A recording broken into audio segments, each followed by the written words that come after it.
श्री शिवाय नमस्तुभ्यम।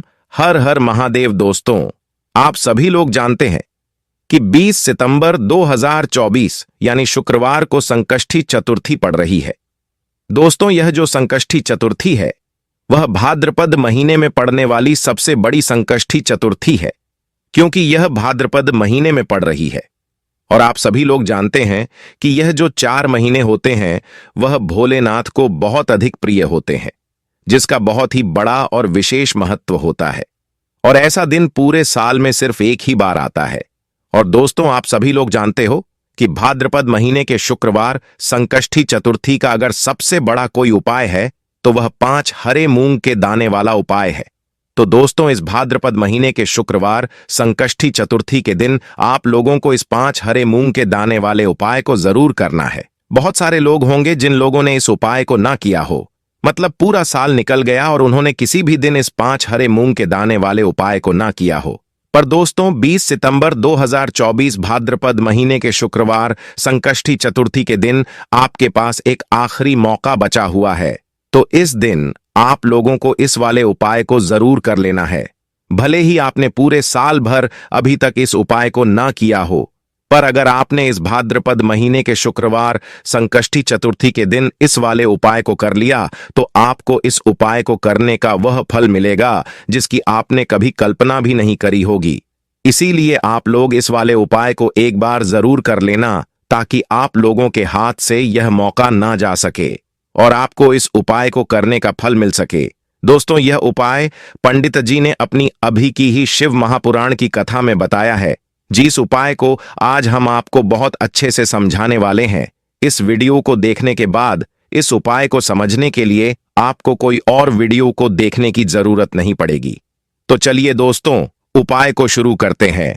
देखिए दोस्तों, यह उपाय भाद्रपद महीने के शुक्रवार संकष्टी चतुर्थी के दिन इतना खास होता है, इतना महत्वपूर्ण होता है। देखा गया है कभी कभी बड़े बड़े पूजा पाठ अनुष्ठान से जो मनोकामना पूर्ण नहीं होती है, वह भाद्रपद महीने के दिन एक छोटे से उपाय करने से ही आपकी मनोकामना पूर्ण हो जाती है। और बहुत सारे लोगों ने इस उपाय को किया भी है और उनको इस उपाय को करने का फल भी जरूर मिला है। अगर आप लोग भी इस उपाय को करना चाहते हैं तो आप इस उपाय को पहले अच्छे से समझ लेना, सुन लेना, उसके बाद करना। आपको इस उपाय का फल जरूर मिलेगा। और इस उपाय को कर लेने से आपके घर में चाहे किसी भी प्रकार का दुख और समस्या क्यों ना चल रही हो, आपको उसका कारण भी नहीं पता है कि भाई यह समस्या किस कारण से चल रही है। उसका कुछ भी कारण हो सकता है, जैसे कोई दोष हो सकता है या किसी भी तरह का मंगल दोष भी हो सकता है। तो इस दिन आप लोगों को 5 हरे मूंग के दाने वाला उपाय कर लेना है। यह एक ऐसा उपाय है जिस उपाय को अगर किसी विशेष दिन पर किया जाए तो उस विशेष दिन का फल तो हमें मिलता ही मिलता है, पर हमने उस दिन पर इस उपाय को किया है तो हमें उससे भी बड़ा फल मिलता है और फल बहुत जल्दी मिलता है, क्योंकि आप इस उपाय को बहुत ही बड़े और विशेष दिन पर कर रहे हो। तो चलिए अब उपाय के बारे में बात करते हैं, लेकिन उससे पहले आप लोगों को यह जानना आवश्यक है कि आखिर यह उपाय किस समय करना है, किसको करना है और कैसे करना है। तो चलिए हम आगे आपको वीडियो में एक एक करके बता देते हैं।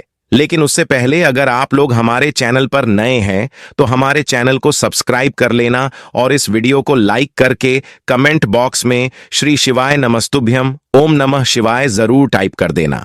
तो दोस्तों, इस 5 हरे मूंग के दाने वाले उपाय को हमें इस शुक्रवार संकष्टी चतुर्थी के दिन कैसे करना है, किसको करना है, किस समय करना है और कहां पर करना है, यह सारे सवालों के जवाब आपको इस वीडियो में मिल जाएंगे।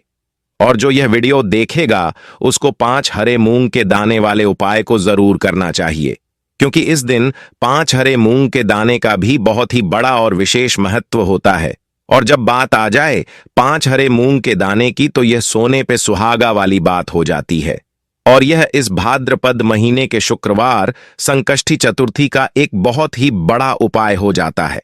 तो अब दोस्तों, इस 5 हरे मूंग के दाने वाले उपाय को आखिर करना किसको है, सबसे पहले हम लोग वह बात जान लेते हैं। तो देखो, घर की जो बड़ी माताएं बहनें होती हैं, उन माताओं बहनों में से कोई भी एक बड़ी माता बहन इस वाले उपाय को कर सकती है। और दोस्तों, अगर आप चाहें तो अपने घर में से सभी सदस्यों को भी इस उपाय को करवा सकते हैं। अगर किसी व्यक्ति की खुद की कोई मनोकामना है, खुद की कोई दुख और समस्या है जो कि वह अपने लिए इस उपाय को करना चाहता है, तो वह खुद अपने लिए भी कर सकता है। बाकी अगर घर में से कोई ऐसा है जो कि अपने पूरे घर परिवार की सुख और शांति के लिए यह वाला उपाय करना चाहता है, तो भाई वह भी कर सकता है। उसमें कोई भी दिक्कत वाली बात नहीं है। कहने का मतलब यह है कि इस उपाय को हर एक सदस्य भी कर सकता है और पूरे घर परिवार के सदस्य के लिए घर की बड़ी माताओं बहनों में से कोई एक माता बहन भी कर सकती है। माताएं बहनें अगर घर में उपस्थित ना हो या वह यह वाला उपाय ना कर पा रही हो, तो फिर घर का कोई बड़ा सदस्य भी इस 5 हरे मूंग के दाने वाले उपाय को कर सकता है, चाहे फिर वह पुरुष ही क्यों ना हो। उसमें कोई भी दिक्कत वाली बात नहीं है। 5 हरे मूंग के दाने वाले उपाय को आखिर हमें किस समय करना है?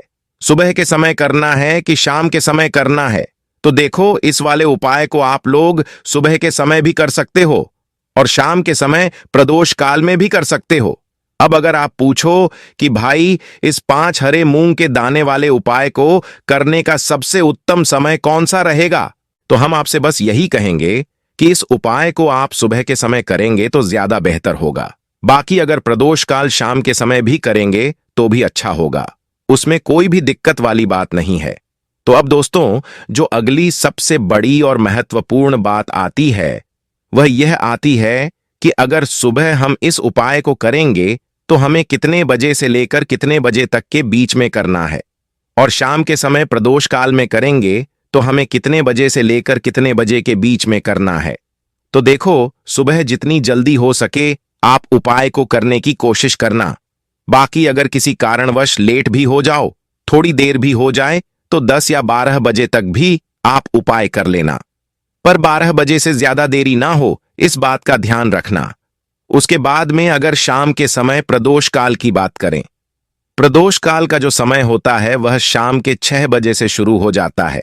मतलब शाम के 6 बजे से लेकर 7 बजे के बीच का जो समय होता है, यह समय प्रदोष काल का समय होता है। पर अभी जो मौसम चल रहा है, इस मौसम में शाम बहुत देरी से होती है, तो आप इस उपाय को 7 या 8 बजे के बीच में भी कर सकते हो। मतलब शाम के 6 बजे से रात 8 बजे के बीच में आप कभी भी इस वाले उपाय को कर सकते हो। उसमें कोई भी दिक्कत वाली बात नहीं है। देखिए, कल शुक्रवार की संकष्टी चतुर्थी है। सबसे पहला उपाय जो होगा वह 5 हरे मूंग के दाने वाला उपाय होगा। बहुत ही अच्छा उपाय है। यह उपाय भी आपको संकष्टी चतुर्थी पर करना है। मात्र 5 हरे मूंग के दाने आपको लेने हैं। हरे मूंग के दाने खंडित नहीं होने चाहिए, विशेष इस बात का ध्यान रखना है। देखो, हमेशा ध्यान रखना, हरे मूंग के दाने जब भी भगवान शिव जी के निमित्त हम उपायों में उपयोग करते हैं, तो यह हमारे घर के ज्ञान बुद्धि विवेक को भी बढ़ाते हैं। यानी कि हरी चीज जो है वह बुध ग्रह से संबंधित होती है, और बुध ग्रह जो है बुद्धि ज्ञान विवेक के प्रधान लायक है। आपका व्यापार अगर ढंग से नहीं चल रहा है तो भी आप यह उपाय कर सकते हैं। देखो कैसे करना है, समझना। देखिए, सबसे पहला जो हरा मूंग का दाना है वह आपको भगवान शिव जी के सीधे तरफ, जहां पर गणेश जी का स्थान होता है, हम सभी को पता है, वहां पर गणेश जी के स्थान पर आपको पहला हरा मूंग का दाना रखना है। उसके बाद आपको ओम गम गणपतये नमः या श्री गणेशाय नमः का 11 बार जाप करना है और हरा मूंग का दाना रखना है। अब आपको तांबे के पात्र के अंदर जल लेना है और उसमें से थोड़ा सा जल आपको गणेश जी वाले स्थान पर अर्पित करना है। अब जो दूसरा हरा मूंग का दाना है वह आपको माता अशोक सुंदरी वाले स्थान पर रखना है। उसके बाद तीसरा हरा मूंग का दाना है वह आपको कार्तिकेय जी वाले स्थान पर रखना है। अब जो चौथा हरा मूंग का दाना है वह नंदी जी है, जो सीधा पैर उठा हुआ रहता है। वहां पर अपनी कामना करते हुए आपको चौथा हरा मूंग का दाना नंदी जी के सीधे पैर के वहां पर अर्पित कर देना है। अब 5वां हरा मूंग का दाना जल के पात्र के अंदर डालना और भगवान शिव जी के शिवलिंग पर बुद्धेश्वर महादेव के नाम से अर्पित कर देना। बस इतना सा उपाय करना है। आपके जीवन में अगर आपके बच्चे जो हैं बुद्धि ज्ञान विवेक की उन्हें कमी है, अगर बच्चे यह उपाय कर सकते हैं तो बहुत ही अच्छी बात है। व्यापारी भी यह उपाय कर सकते हैं, क्योंकि व्यापार की वृद्धि के लिए भी बुध ग्रह का मजबूत होना बहुत जरूरी होता है। तो इस प्रकार से यह उपाय आप कर सकते हैं। सुबह से लेकर के रात्रि तक जब आपकी इच्छा हो तब आप यह उपाय कर सकते हैं। यह हो गया पहला उपाय। अब हम दूसरे उपाय की बात करते हैं। यह उपाय तुलसी जी की लकड़ी से दीपदान करने का है। देखो, भाद्रपद का पवित्र महीना चल रहा है, दीपदान का विशेष महत्व होता है, तो इसीलिए आपको दीपदान करना है। भाद्रपद महीने का शुक्रवार संकष्टी चतुर्थी तुलसी जी के पूजन के लिए विशेष होता है। लेकिन आज का यह जो उपाय है वह सबसे ज्यादा सर्वश्रेष्ठ है। कहते हैं कि 1000 दीपक लगाने से अच्छा है एक दीपक लगाओ, लेकिन शुद्ध दीपक लगाओ। उसी प्रकार से हम 1000 दीपक नहीं लगाएंगे। भले दीपक हम एक लगाएंगे, लेकिन वह दीपक शास्त्रों के अनुरूप लगाएंगे। तो देखो, आपको क्या करना है। तुलसी जी की जो लकड़ी होती है जो सूख जाती है, उस लकड़ी में से आपको थोड़ी सी लकड़ी निकालनी है। अगर गिरी हुई लकड़ियां हैं तो गिरी हुई लकड़ियां ले लीजिए, नहीं तो जो सूखी लकड़ी होती है वह आपको तोड़ लेनी है। उसके बाद क्या करना, जैसे कि बहुत जगह क्या होता है कि तुलसी के जो बीज होते हैं, मंजरी होती है, वह भी उग जाती है, तो मंजरी आप निकाल लें और उसकी जो डंडी होगी उसका भी उपयोग आप कर सकते हैं। मात्र एक डंडी आपको लेनी है। अब यहां पर समझना, एक माटी का दीपक लेना, उसके अंदर घी भरना। अब यह जो लकड़ी है, लकड़ी के ऊपर आपको लंबी बाती होती है, उसको पूरी लपेटनी है। उसके बाद यह जो बाती है और जो लकड़ी है वह आपको घी में डुबो देनी है और इसका दीपक तैयार करना है। देखो, भाद्रपद महीने के शुक्रवार संकष्टी चतुर्थी पर तुलसी जी की लकड़ी का दीपक सबसे ज्यादा सर्वश्रेष्ठ माना जाता है। कहते हैं कि इससे जन्म जन्मांतर के पाप नष्ट हो जाते हैं। करना क्या है, आपको यह दीपक आपके घर में भगवान विष्णु के फोटो के सामने अर्पित करना है। देखिए, भगवान विष्णु की फोटो हो या भगवान विष्णु के जो भी अवतार है, उनके सामने भी आप यह दीपक प्रज्वलित कर सकते हैं। आज तुलसी जी की लकड़ी के दीपक का जो उजाला है, जो प्रकाश है, वह भगवान विष्णु के ऊपर पड़ना चाहिए। अगर इस प्रकार से आप दीपक लगाते हैं, भगवान विष्णु की इस दीपक से आप आरती करते हैं, तो आपकी आत्मा को वापस से पृथ्वी पर जन्म नहीं लेना पड़ता। जो भी दीपक यह लगाता है, उस आत्मा का गोलोक धाम में जन्म होता है और जन्म जन्मांतर के पाप होते हैं वह नष्ट हो जाते हैं।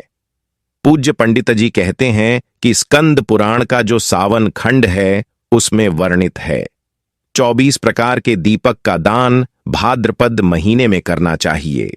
और 24 प्रकार में से सबसे ज्यादा करण सर्वश्रेष्ठ दीपक जो बताया गया है वह इसी प्रकार का है। यह जो दीपक है वह आपको तुलसी जी की लकड़ी से तैयार करना है। यह दीपक भगवान विष्णु के सामने रखना होगा। उसके बाद ओम नमो भगवते वासुदेवाय का कम से कम 108 बार जाप करें। देखो, भाद्रपद महीने में ओम नमो भगवते वासुदेवाय का जाप करने मात्र से महालक्ष्मी बहुत प्रसन्न होती है, तो विशेष ध्यान रखना। यह उपाय आपको कल के दिन शुक्रवार संकष्टी चतुर्थी पर करना है। यह जो दीपक है, या तो आप सूर्योदय के पहले जला लीजिए या तो आप सूर्यास्त के बाद जला लीजिए। दिन में आपको नहीं जलाना है। शुक्रवार संकष्टी चतुर्थी पर आप लकड़ी निकाल सकते हैं और रात में आप यह उपाय कर सकते हैं, लेकिन दिन में दीपक को प्रज्वलित नहीं करना है। अगर आप कर भी दोगे ना तो उसका कोई फायदा नहीं होने वाला है, क्योंकि भाद्रपद महीने में दीपदान का रात्रि में ही विशेष महत्व होता है। देखो, चूक मत जाना, क्योंकि चूक जाओगे तो फिर अगले साल नंबर आएगा। इसीलिए भाद्रपद महीने की शुक्रवार संकष्टी चतुर्थी है। इस उपाय को जरूर करना है। यह हो गया दूसरा उपाय। अब हम तीसरे और अंतिम उपाय की बात करते हैं। यदि आपके घर में आपके जो बच्चे हैं वह पढ़ाई लिखाई में कमजोर है, तो आप यह उपाय कर सकते हैं। यदि आपके जीवन में बहुत ज्यादा उदासी है, यानी कि आपका किसी भी कार्य में मन नहीं लगता है, आप सुस्त रहते हैं, या घर का कोई भी ऐसा व्यक्ति है जो सुस्त रहता हो, जिसके जीवन में बहुत ज्यादा समस्या है, चाहे व्यापार से जुड़ी कोई समस्या है, चाहे पढ़ाई लिखाई से जुड़ी कोई समस्या है, चाहे घर संबंधित कोई समस्या है, तो वह सारी समस्या को भी दूर करने के लिए, साथ ही साथ जो लोग उदास रहते हैं, जिनमें शक्ति नहीं है, तेज नहीं है, प्रकाश पुंज नहीं है, यानी कि कुछ भी उनको अच्छा नहीं लगता है, अगर रोग से ग्रसित हो तो उन लोगों को भी यह उपाय करना चाहिए। देखो, यह तीसरा उपाय बहुत ही अच्छा सा उपाय है। आपको क्या करना है, एक तांबे का पात्र लेना है, तांबे के पात्र के अंदर जल डालना है और उसी जल के अंदर आपको एक गुड़ का टुकड़ा डालना है। अब देखो, आप तांबे के पात्र के अंदर गुड़ का प्रयोग कर सकते हैं। अब आपको यह पत्र को लेकर सबसे पहले आंकड़े के पेड़ के वहां पर जाना है और आंकड़े की जड़ में ओम गम गणपतये नमः या श्री गणेशाय नमः का जाप करते हुए गुण मिश्रित जल आपको आंकड़े के पेड़ की जड़ में थोड़ा सा अर्पित कर देना है। आधा लौटा जल आप वहां पर अर्पित करेंगे और देखिए आधा लौटा जल और बचा हुआ है। अब उस आधे लौटे जल को लेकर आपको भगवान शिवजी के मंदिर में आना है और भगवान शिवजी के शिवलिंग पर आपको अर्पित कर देना है। श्री शिवाय नमस्तुभ्यम का जाप करते हुए आपके जीवन की कोई भी परेशानियां हैं, कोई भी विपदा है, उसका स्मरण करना और भगवान से प्रार्थना करनी है कि यह सारी परेशानियां दूर हो जाएं। देखिए, यह जो उपाय आप करोगे तो विशेष ध्यान रखना, जो आंकड़े का पेड़ होगा वह पूजनीय पेड़ होना चाहिए। यानी कि जो मंदिर में लगे रहते हैं, जिनकी लोग पूजा करते हैं, वह आंकड़े के पेड़ के वहां पर जाकर के आपको यह पूजा करनी है। हो सके तो पुराना जो प्राचीन आंकड़े का पेड़ होता है वहां पर जाकर यह उपाय करना। तो देखो, यह बहुत ही अच्छा सा उपाय था। आपकी जो भी परेशानियां हैं वह आपको आंकड़े के पेड़ के वहां पर गजानंद यानी कि भगवान श्री गणेश जी से आपको बोलनी है। साथ ही साथ वही परेशानी आपको महादेव के मंदिर में जाकर के भगवान शिवजी से भी बोलनी है। तो यह हो गया शुक्रवार संकष्टी चतुर्थी के दिन का तीसरा उपाय। हमने आपको आज के इस वीडियो में 3 विशेष उपाय बताए हैं। तीनों में से जो भी उपाय आपको करना है वह उपाय आप कर सकते हैं। विशेषकर तुलसी जी की लकड़ी का दीपदान वाला उपाय तो करना ही करना है। तो दोस्तों, यह थे पूज्य पंडित जी द्वारा बताए गए कुछ बहुत ही खास उपाय। अगर आपको जानकारी अच्छी लगी हो तो वीडियो को लाइक और चैनल को सब्सक्राइब करें। मिलते हैं फिर एक नए वीडियो के साथ। हर हर महादेव। ओम नमः शिवाय।